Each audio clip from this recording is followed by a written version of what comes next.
This is what wealth inequality in the United States actually looks like. This grain of rice represents $200,000. That's about the median net worth of a citizen in the United States, which means if you took our population and drew a line split down the middle, about half of us have this much or less. Half of us have this much or less. Just going to put that down right there, 1 grain of rice. This is $1 million, 5 grains of rice. When most of us think rich, we think of $1 million. This is $100 million. This is about the net worth of CEOs who delay and deny care for sick Americans. This is also about the net worth of CEOs who tell Americans to eat cereal if they can't afford food for their hungry kids. This is $277 million. This is Elon Musk's personal investment in the 2024 elections. This is what he spent to buy the presidency. This is $1 billion. This is the approximate net worth of 𝗖𝗍𝗶𝗵𝗵 𝗂𝗶𝗵𝗁. Only 800 people in the United States have this much money or more. As a frame of reference, think about how many people you went to high school with. Only 800.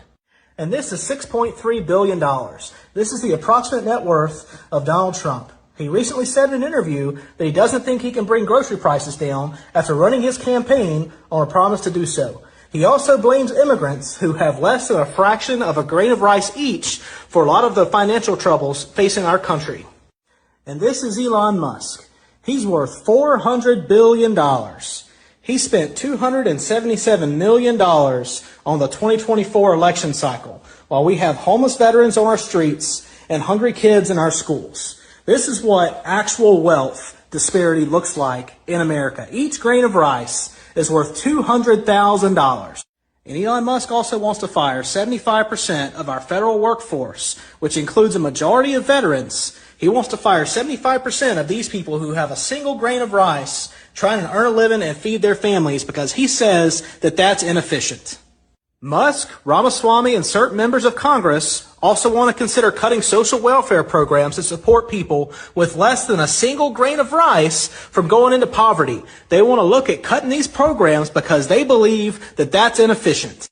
Now that we finished the civics lesson, let's talk biology. Did you know that all human beings, no matter how much money they have, are all mortal? We're all made of flesh and bone, we all have to eat, and we all have to sleep.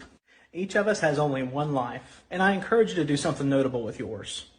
The American dream has been stolen from you. What happens to a dream deferred? Who's hungry?